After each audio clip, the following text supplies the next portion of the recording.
नमस्कार छात्राओं, मैं डॉक्टर सुमन ढाका से आचार्य हिंदी।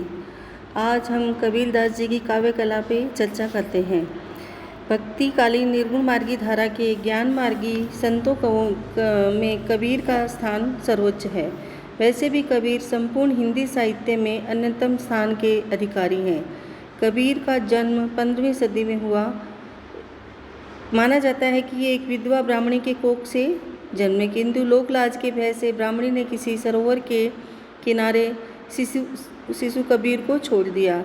उधर से गुजर रहे निसंतान जुलाहा दंपत्ति नीरू और नीमा ने शिशु कबीर को ले जाकर पालन पोषण किया। इनका जन्म स्थल काशी एवं मृत्यु स्थल मगहर माना जाता है।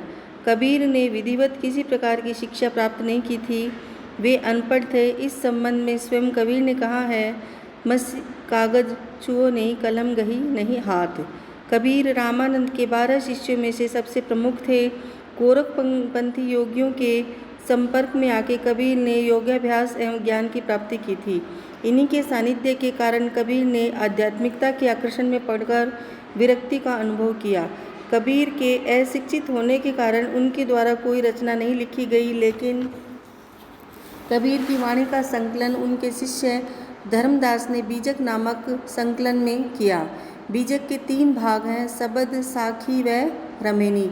कबीर पेशे से कवि नहीं थे, न ही उनका उद्देश्य कविताओं को रचना था, लेकिन फिर भी वो जो गहन संवेदनात्मक अनुभूति उन्हें हुई, उन्हीं को उन्होंने अपनी सहज वाणी में अभिव्यक्त किया।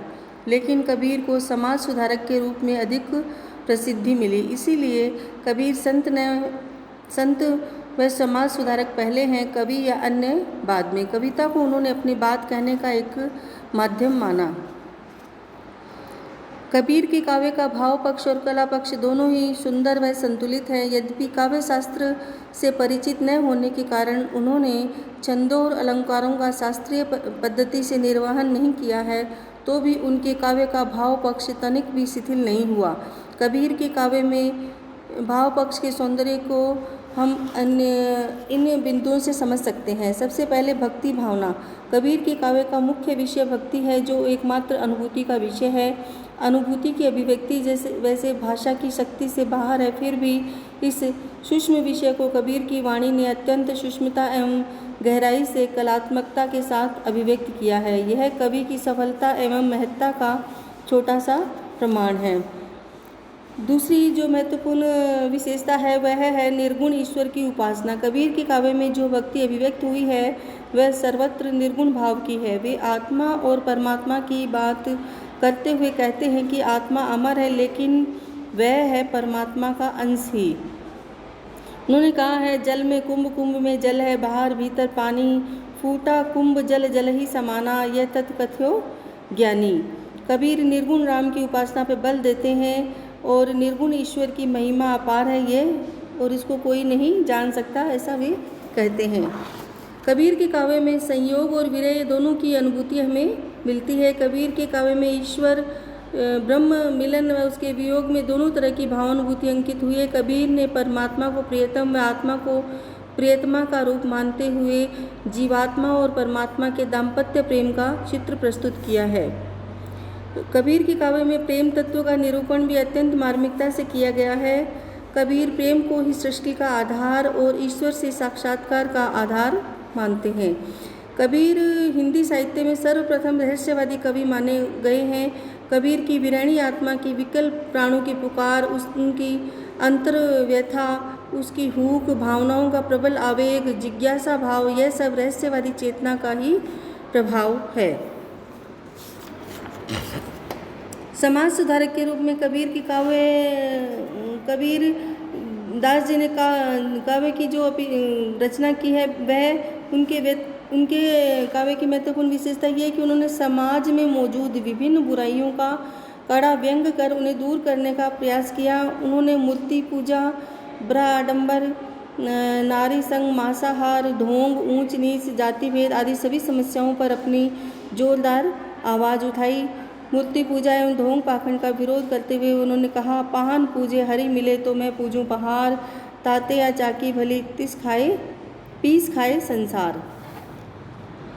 कबीर ने अपने काव्य में अध्यात्म के विषय में भी बहुत कुछ लिखा है। आत्मा, परमात्मा, जीव, जगत, शैतान, माया आदि विषयों पर उन्होंने पर्याप्त वाणी दी है।